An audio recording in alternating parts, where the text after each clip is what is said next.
Want to fill your home with dramatic, trumpet-shaped, multicolored flowers this winter? You're in luck! In this video, we're showing you exactly how to force amaryllis to bloom indoors, step by step. Let's get started. Step 1. Start with a healthy bulb. It all begins with choosing the right bulb. Pick a big, healthy amaryllis bulb. Avoid any that show signs of mold or damage. A large bulb means more vibrant, show-stopping blooms. When planting, make sure 1/3 of the bulb remains above the soil. This helps prevent root rot. If you're growing in a container, choose a pot just 1 inch wider than the bulb's broadest part. This should be twice as deep to allow the roots to spread freely. Use well-draining, organic, rich potting mix. Peat moss works great for this. Step 2. Make the indoor-outdoor switch. Amaryllis thrives in warm temperatures, ideally 70 to 75 degrees Fahrenheit, 21 to 24 degrees Celsius. But if you want winter blooms, you'll need to force the plant indoors in fall. Once the flowers start appearing, move the plant to a cooler location, around 60 to 65 degrees Fahrenheit, 15 to 18 degrees Celsius. This helps extend the blooming period. And here's a tip. Never expose amaryllis to sudden temperature drops below 35 degrees Fahrenheit, 2 degrees Celsius.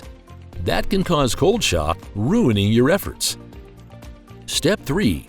Trick it into resting. Here's where the magic happens. To encourage flowering, amaryllis needs a dormant period of about 8 to 12 weeks. Place the plant in a cool, dark space around 50 to 55 degrees Fahrenheit, 10 to 12 degrees Celsius. If growing outdoors, apply a thick mulch layer and stop watering to trigger dormancy. You'll know it's time to wake your amaryllis up when new green growth starts appearing at the top of the bulb. That's your cue to move to the next step. Step 4. Bring on the sun. Once dormancy ends, gradually expose your plant to bright light. Start with dappled sunlight and then move to full sun. Indoors, a south-facing window works perfectly. But remember, rotate the pot regularly so the flower stalk grows straight instead of leaning toward the light. Step 5. Water it the right way. Amaryllis likes to dry out between waterings, so don't overdo it. Water only when the top 1 to 2 inches of soil feels dry. Overwatering can lead to root rot, weak blooms, or even plant death.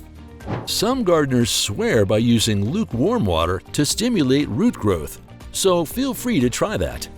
Step 6. Feed your amaryllis. To get those big, gorgeous flowers, you'll need the right nutrients.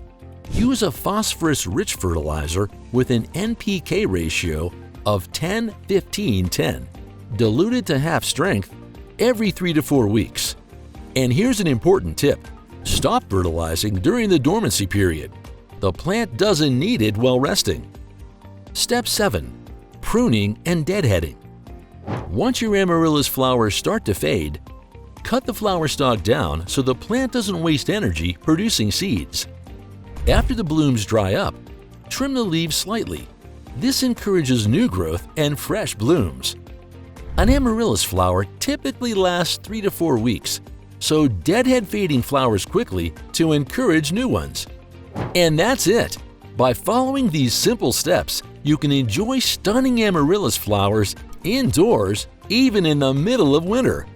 Don't forget to like, subscribe, and hit the bell icon for more gardening tips. See you in the next video.